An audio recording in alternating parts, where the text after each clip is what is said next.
Welcome back. We are joined by Professor Jeffrey Sachs to discuss the U.S. attack on Venezuela and the kidnapping of its president, Maduro. So thank you very much for coming back on the program. Of Um, course, yeah, so dramatic events. yeah, it's quite dramatic, and this, of course, was an actual unprovoked attack, an illegal attack as well.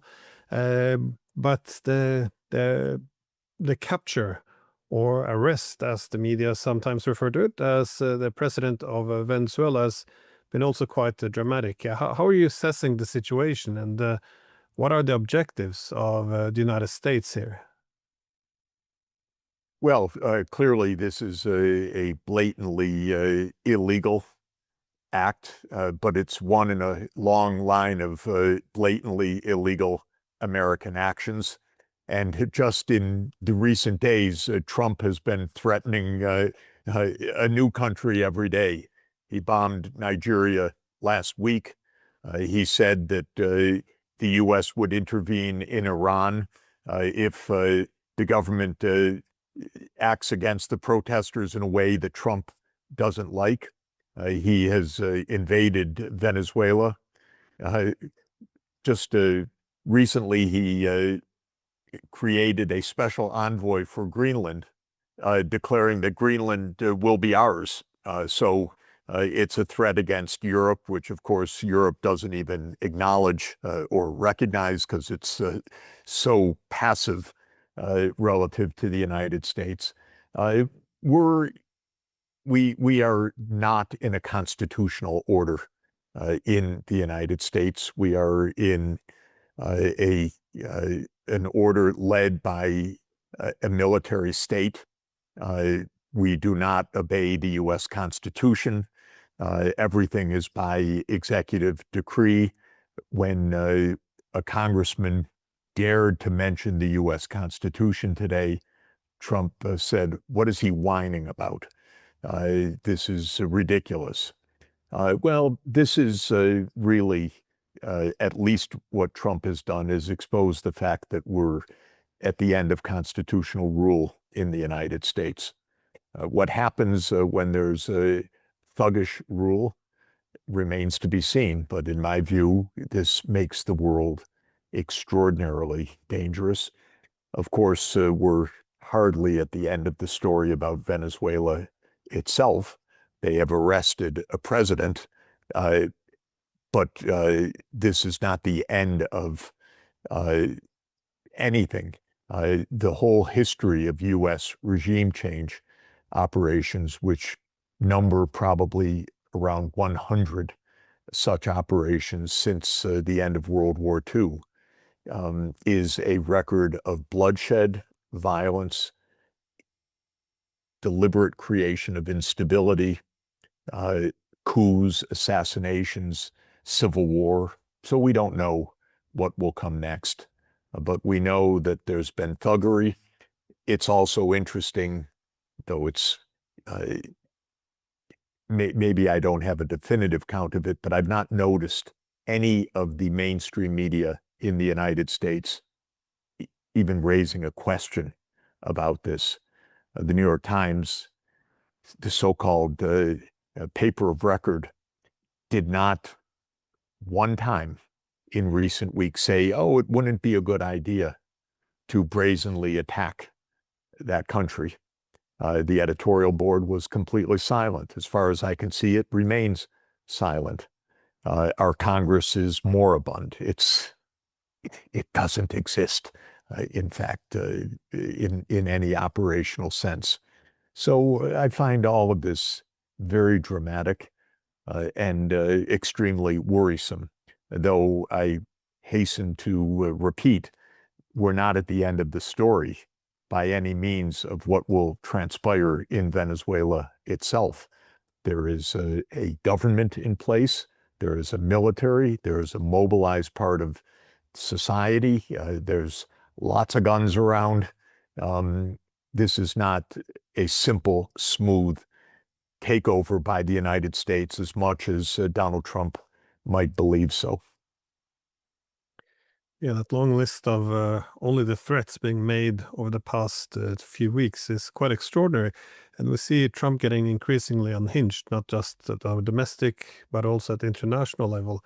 But the Europeans, though, the leaders, I mean, of Europe, have predictably showed their obedience and offered their support, making it clear they consider Maduro illegitimate and seeking, well, essentially to back the American position on this. Um, but what does this mean for Latin America? Because in the U.S. national security strategy, it outlined clearly that this was, well, more or less America's backyard now, and it wanted other great powers out, and the U.S. should, well, reign supreme. Is this something, a warning for what's to come in other places in Latin America as well? Well, first, let me say a word about Europe. Um, it's a very sad day for your country, Glenn. I think we can rename the Nobel Peace Prize as the Nobel War Prize. It was given to a person this year who called for exactly what has happened today, who called for a military strike by the United States on Venezuela. It came to pass. This is a tragedy for countries, governments, and institutions that once upon a time talked about international law. The European response has been pathetic, absolutely pathetic. Of course, every leader in Europe seems to cower to the U.S., to be terrified. The strongest statements were, we hope that this will return to stability soon, not any kind of shock of a brazen attack against the international order, against the UN Charter, against peace itself. So this is the world that we're in right now. Europe varies between complete vassalage and acquiescence to the US or its own war monitoring when it comes to Russia. There seems to be no diplomacy, no peace, and no attachment to multilateralism or to the UN Charter. You don't see it anywhere. When it comes to Latin America, of course, Trump has been openly saying that the United States rules the Western Hemisphere. It will dictate the terms. He has said today, basically, I don't have the direct quotation because I'm halfway around the world, but I saw the wire notice that Trump said, well, the oil is ours. This is a grab for Venezuelan oil. He said our companies will go back in and do business in Venezuela. It could not be crasser or cruder. And we've been there before in this kind of world. We have had a world of sheer imperialism that it was not in any way tempered or bound by international law, and it led to 2 world wars and unconscionable, unimaginable loss of life. So we've been in this kind of situation before. We've never been in this kind of lawlessness in the nuclear age, however, and I think that this is just extraordinarily worrisome to have an unhinged, undisciplined, crude bully, absolutely lawless, absolutely disrespectful of any norms as president of the United States, and to have no counterweight whatsoever in Europe, not a voice for decency or international law. And for the rest of the world, well, I suppose that Russia and China are watching.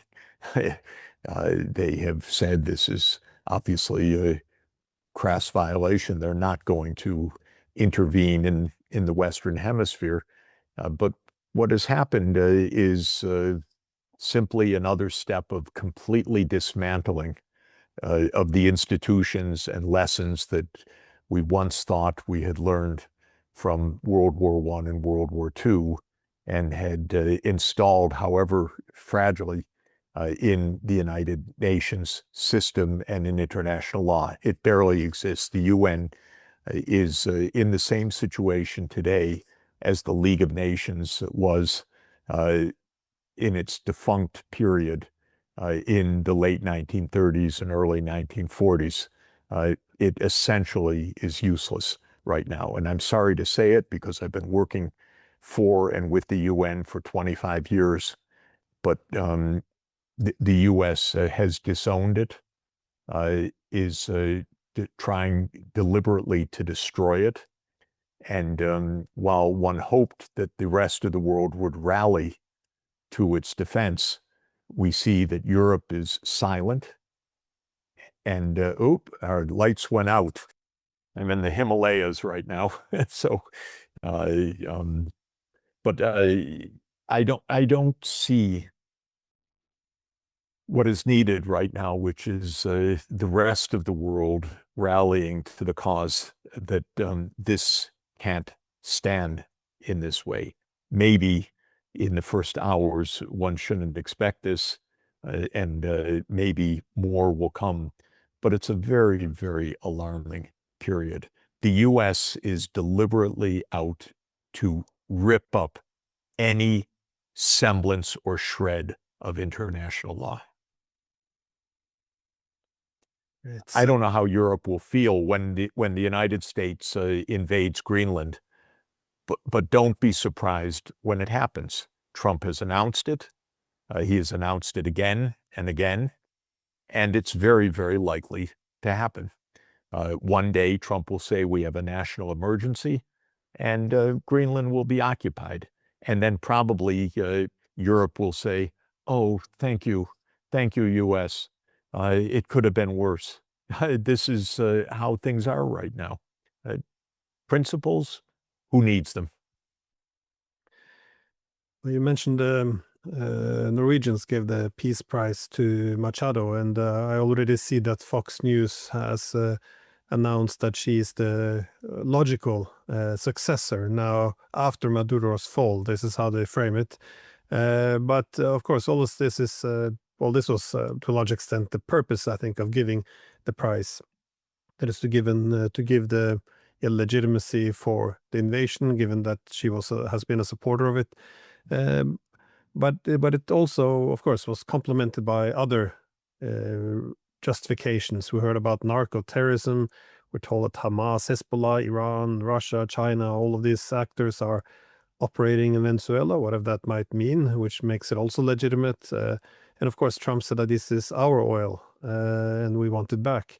So with all of this various different justifications, it's none of them are very convincing. And in terms of trying to put in Machado, though, as you suggested, it doesn't seem as if the game isn't over yet. The idea that they can just kidnap Maduro and then Washington can elect the new leader, it doesn't seem to work this way. But do you see, how likely do you see the U.S. being able to essentially break the Venezuelan government now that the president has been taken? Well, let me say a few things. First, all of the various explanations that have been given are blah, blah, blah, blah, blah, meaning that they are whatever joke or improvisation the United States wants to use for the moment. The U.S. has been trying to overthrow the government of Venezuela for 23 years. They tried a coup against the predecessor of Maduro, Hugo Chavez. They have announced that the U.S. is the enemy, that Venezuela is the enemy of the United States, to put it more clearly, because this has been a left-wing regime that believes that Venezuela's resources belong to Venezuela, and that Venezuela does not have to follow the U.S. Dictates on who controls the oil and who receives the rents and so on. And so this is a long story. And it's very important to understand. In 2017, in Trump's first year of office, he said to a dinner table of Latin American leaders, why don't I just invade Venezuela? Two of the leaders talked him down from that. I heard from two presidents that were there independently about this dinner. That idea of Trump of invading Venezuela is 8 years in the making. The lead cheerleader of invading Venezuela was Senator Marco Rubio and now Secretary of State Marco Rubio.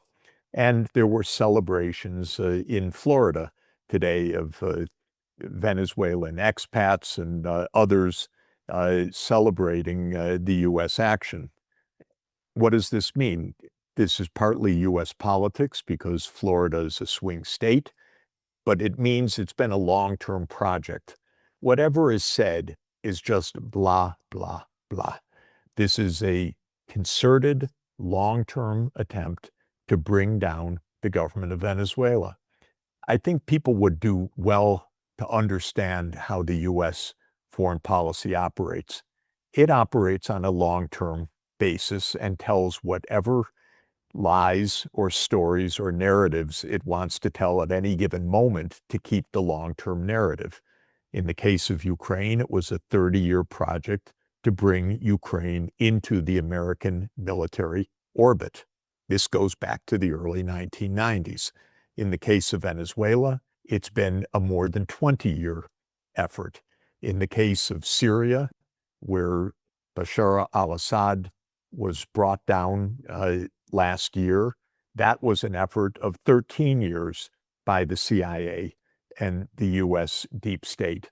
These are projects, and trying to overthrow Venezuela, which just happens to have the world's largest reserves of oil in the whole world, larger than Saudi Arabia, though more expensive to produce because it's heavy oil, but still the world's largest reserves.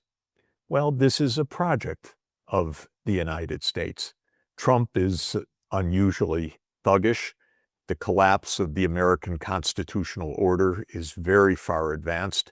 I would say, if you think about Roman history going from the Roman Republic to the Roman Empire, which is usually dated to 27 BC with Augustus becoming the princeps, I would say we're somewhere into the reign of Tiberius now. In other words, the U.S. stopped being a constitutional order 10, 20, 30 years ago, but we have the trappings of the Senate the same way that the Romans kept the trappings of the Senate.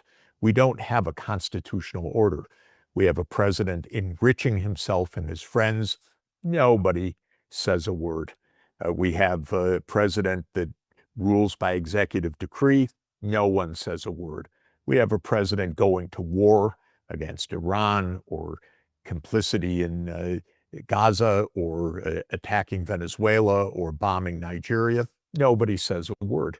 We're into a post-constitutional order in the United States.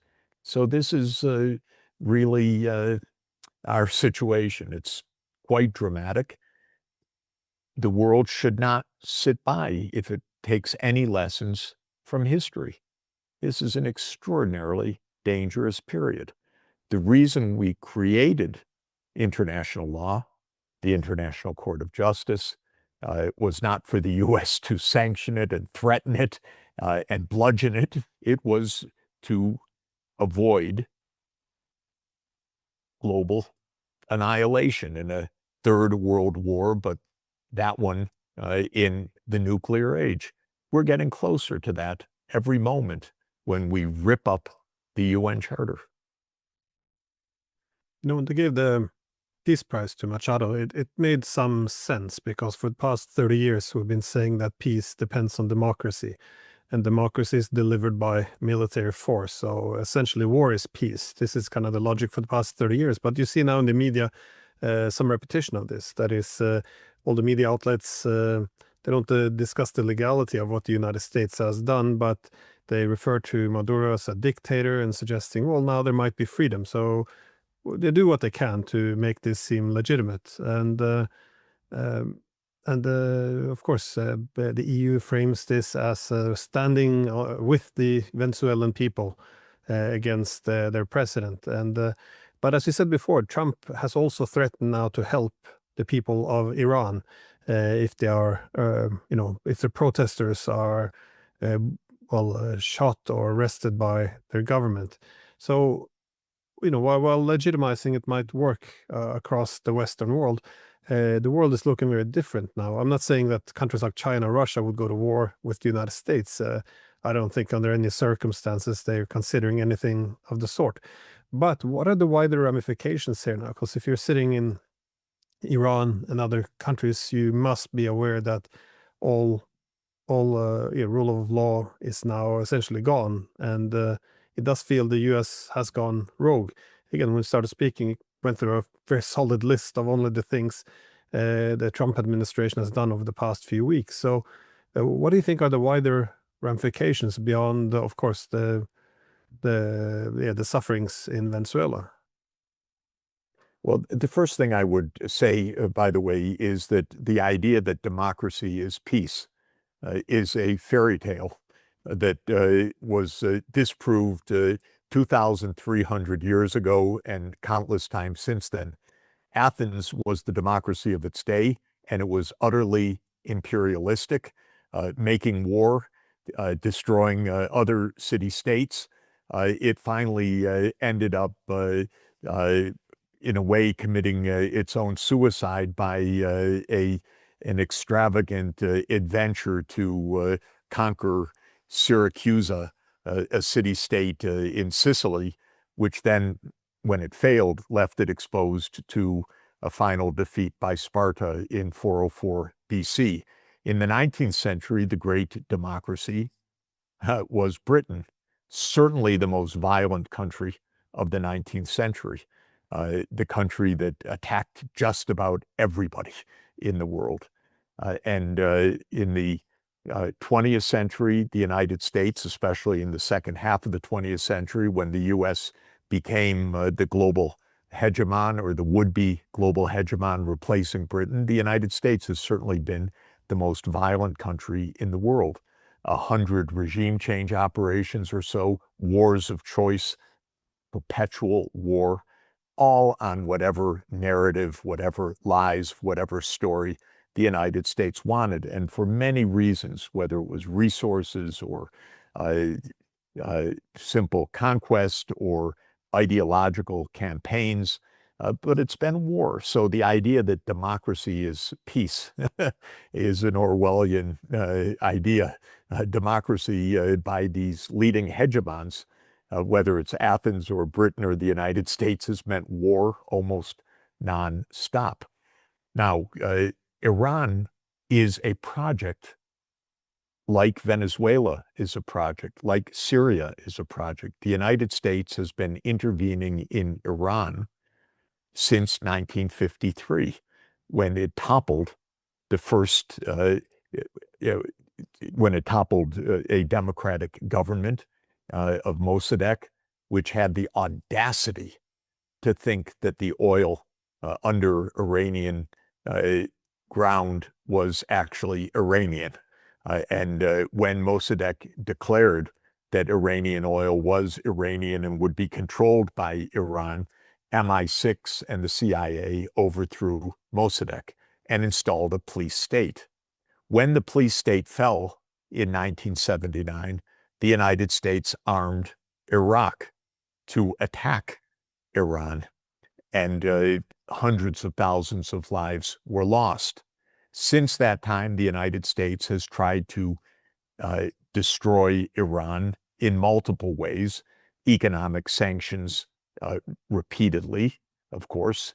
That's why there are protests, because the economy is in a collapse, but the U.S. is the agent of that sanctions regime. When Iran negotiated an arrangement to absolutely show that its nuclear program was curbed, Trump said no. We will crush the regime instead. This is all at the behest of the Zionist lobby in the United States and Israel in this case. So this is another project.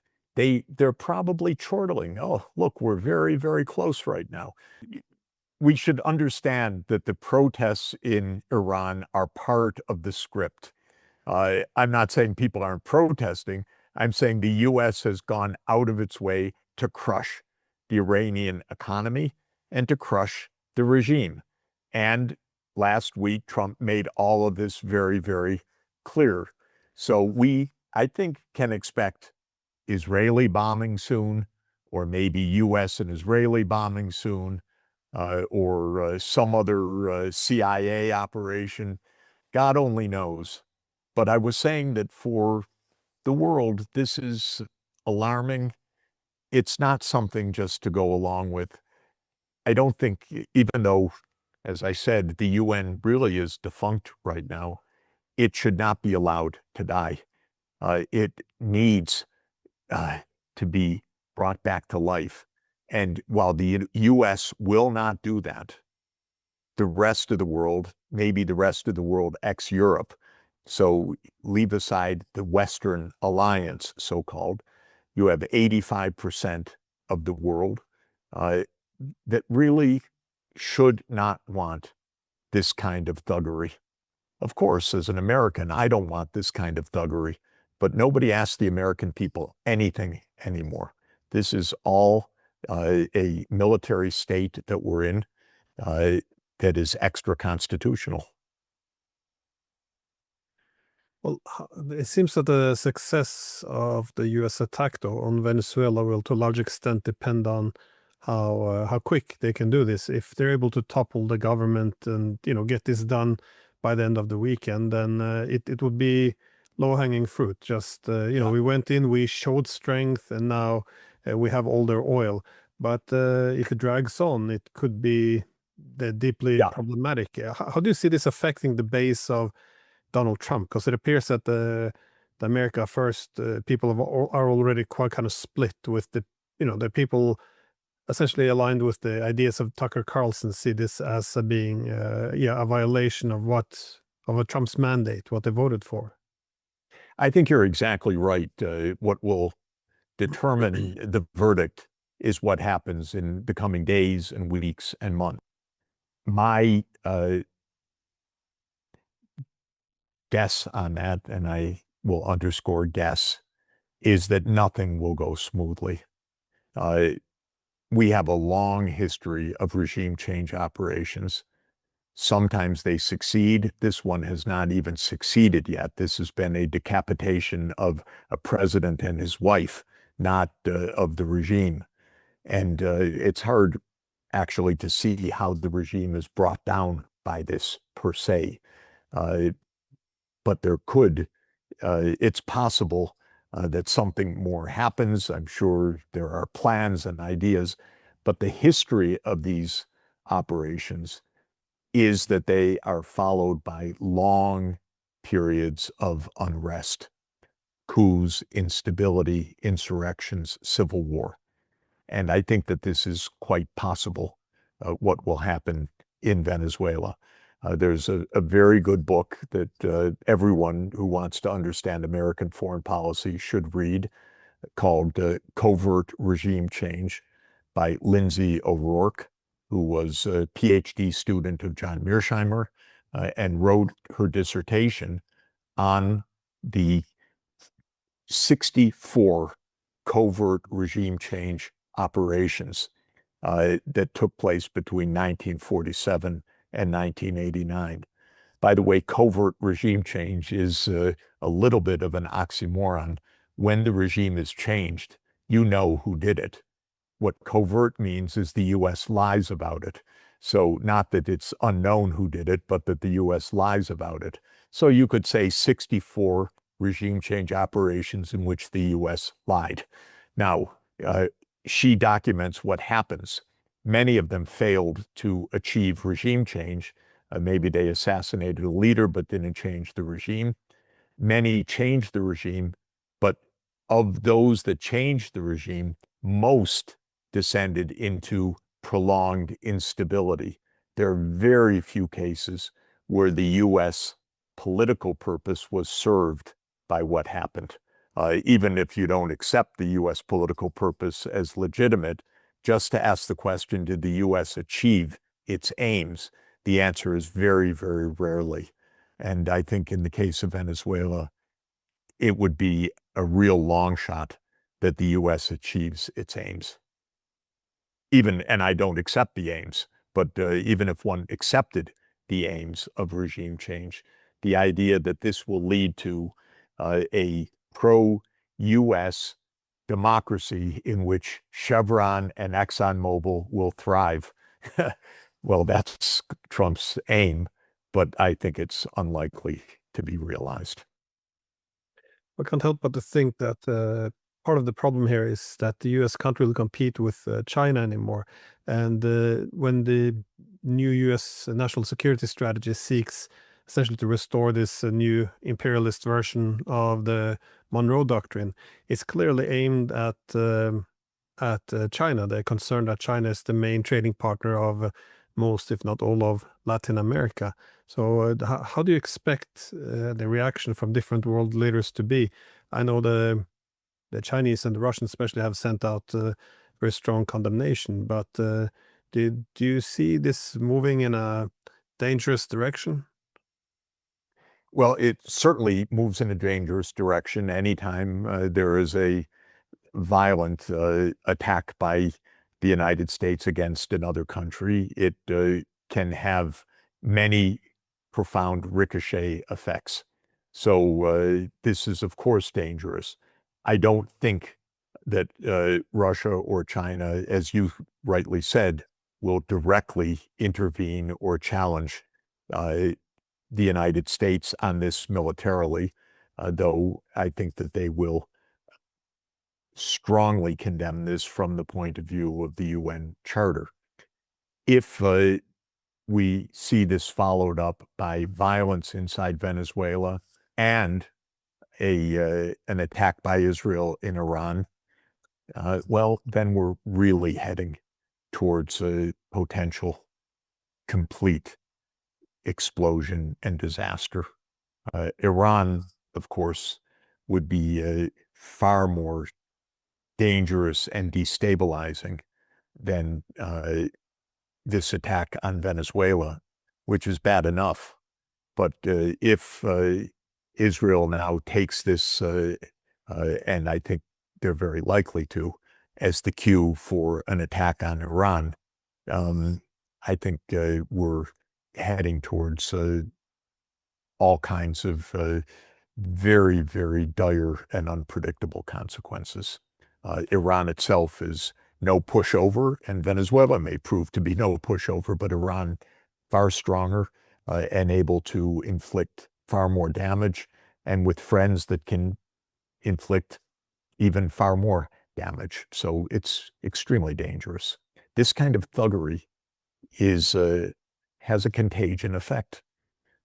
Complete lawlessness by the United States, the ripping up of the UN Charter by the United States does not lead to good results unless the rest of the world understands how dangerous this is. And we don't see that coalescing of the rest of the world, at least for the moment. Yeah, I see that a prominent European leader just recently tweeted now that they're worried about the narrative because when Washington says that stolen oil must be returned, this is it's too similar to what Caracas is saying. So more or less, what seems to bother the European leaders is that Trump isn't following the script. Just say, democracy, freedom, and then for some, then it will become legitimate. But by referencing oil, it will not be. But just a last very brief question: how do you see this impacting, for example, the Ukraine war? Because it's very hard for the world not to see this as being hypocrisy, as you and I discussed before. the Ukraine war was anything but unprovoked, but this was an actual unprovoked invasion. Yes, I mean, Ukraine, ironically, though, in Europe, what you and I have been discussing is not accepted.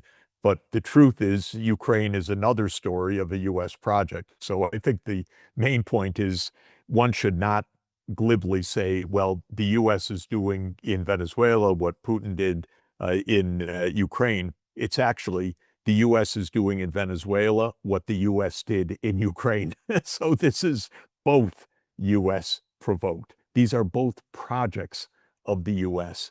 And I hope people can come to understand how U.S. foreign policy works and what a military-industrial state really means, what a military-industrial complex without constitutional bounds means, what the CIA means in such operations. If they did, they would understand that when we view Ukraine and Venezuela, we're viewing the same phenomenon as long-term projects of the would-be global hegemon, carried out in different ways. Now, I think Trump maybe has the idea, maybe, that the Americas are ours, the Middle East is ours, Africa we don't want, Ukraine, well, that's Russia's. That's not even how Russia views it, but that may be how Trump views it. And it may be, okay, I'm going to do what I want in the places that I want, which are the Middle East and in the Americas, and I'm going to get away with it. I'm going to have my way. And if others do whatever they want to do, that's okay with me. In other words, lawlessness everywhere. That is probably Trump's interpretation. It doesn't bode well for any kind of sensible, true peace in this world, but it could be the way that Trump views this issue. Well, thank you so much for taking the time, and I assume that once this war comes to an end, Trump will have the audacity to claim that he ended the war as part of his big list. Indeed, he did the same after attacking Iran. He took credit for ending that war. After financing the genocide in Gaza, he took credit for ending this as well. He says trying to be a mediator in Ukraine, even though this is largely a U.S. war as well. So I think we're seeing a pattern here of the Trump the peacemaker. So thank you very much again for taking the time. Glenn, great to be with you. Thanks so much.